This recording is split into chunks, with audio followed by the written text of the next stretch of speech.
This is the results you get if you decide to eat a starch-based diet, which is what we recommend. Weight loss, 20 pounds. We get 20 pounds in a month weight loss. They get 9. 37 pounds they finally lose at 68 weeks when they hit a plateau. They hit a plateau because the body says, I've got to survive. I need to stay alive. And you're suppressing something really important, which is my food intake. And so it will only allow you to go self-destruct so long. And then it hits a plateau. And that plateau on average is at 68 weeks, 37 pounds. You've spent $17,000. Yeah. How about meal enjoyment? Our food tastes great. We love it. We love every bite. Their approach gets rid of food noise. Nothing tastes good. Yuck. You want to spend the next 68 weeks, yuck. Expected effects on our diet. I've got to say, the only adverse effect I can say if you follow the McDougall diet, a little extra bowel gas.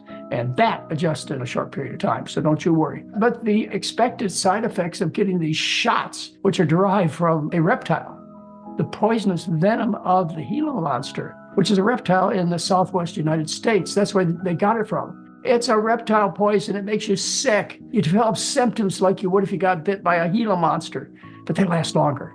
And that's the whole secret, is they last longer. Instead of just a few minutes, they last for days and hours. So they say it stops food noise. In other words, they're always thinking about food. Well, why not?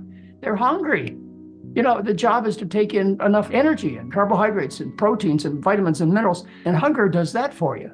So anyway, desired effects, well, your well-being is enhanced. Everything about you is better. The way you smell, the way you look, everything is better. All your lab tests get better. Just everything. You mean you're talking about the way we eat? The way we eat, yeah.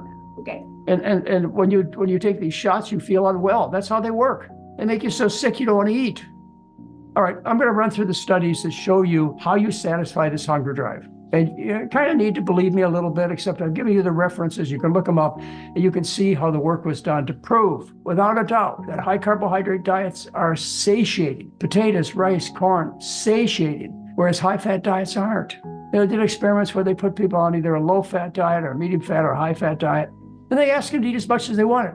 This study suggests that protein and carbohydrate have a potential to reduce subsequent energy intake, whereas there is no apparent reductive effect due to fat. The body doesn't even notice fat. It notices sugar because that's our fuel, that's glycolysis. And so it responds like a thermostat to carbohydrate, to sugar, to rice, corn, potatoes. I don't. When I say sugar, I don't mean white sugar, you know that. I mean potatoes, rice, and corn. All right, and then you may remember your high school and junior high biology. And what you remember is the tip of the tongue. The tip of the tongue tastes with pleasure. Sugar, salt, and starch.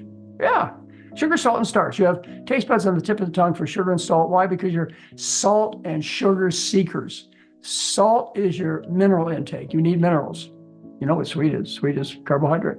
And then what they did about 9 years ago at Oregon State University, right down the street from where I live, they did an experiment where they took and they blocked the taste buds for sweet. In other words, they couldn't taste sugar, honey, molasses, etc. And then they fed them various starches. And they found out there was an independent starch-tasting taste bud on the tip of the tongue that was as strong as the sugar-tasting taste bud. We are starch or sugar seekers. Whereas an animal that's a carnivore, like your cat, they have no taste buds for sugar or starch on the tip of their tongue. They have taste buds for aminos, protein, because that's their diet. All right, weight loss on the McDougall program, 3 major studies, 7 days, 3.1 pounds. A year, on our data, 1,703 people lost close to 20 pounds. And in a study done in New Zealand, entirely independent of me or Mary, 25-pound weight loss, spontaneously eating as much as they wanted of foods they loved. And they were compliant, like 76% of the people stay with the program. And that's what you want. You want appetite, satisfaction, good health, and longevity with the program. That's what you're looking for. Not for a $1,000 bank robbery from Novodisk and Eli Lilly. That's crazy.